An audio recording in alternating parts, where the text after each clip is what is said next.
চাকরি করে প্রমোশন পর্যন্ত সবর করতে পারে না, মালিকের টাকা মেরে দেয়।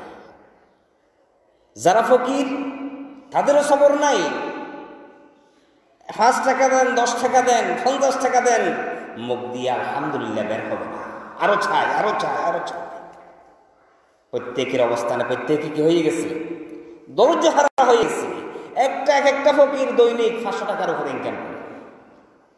আর যারা একটু ভিক্ষার উপযুক্ত তারা আরো বেশি আয় করে। আমরা ব্যবসা করি, আমাদের এমন সময়ও যায় 50 টাকা পকেটে নিয়ে চলে আসে, 1 টাকাও ইনকাম করি না, অনেকদিন যায়, আবার আরেকদিন আর একটু বেশি করি, এভাবে।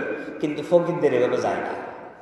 তারা আমার জানা মতে মিনিমাম দৈনিক ইনকাম 500 তো হবেই। এরপরও শুকর নাই, সবর নাই, ধৈর্য হারা, আরো চায়। প্রত্যেক জনের জায়গায় প্রত্যেক জনেই সবরকে অতিক্রম করে যাচ্ছে। সবরের প্রতিযোগিতায় নেই, বেসবরের প্রতিযোগিতায় নেমে গেছে।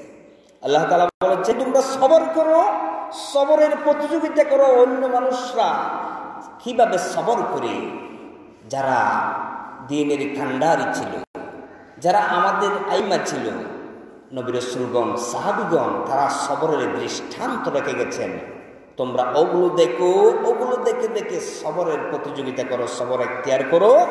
সবরের পিছনে আমি আল্লাহ তোমাদের জন্য একটা মহান নিয়ামত রেখেছি।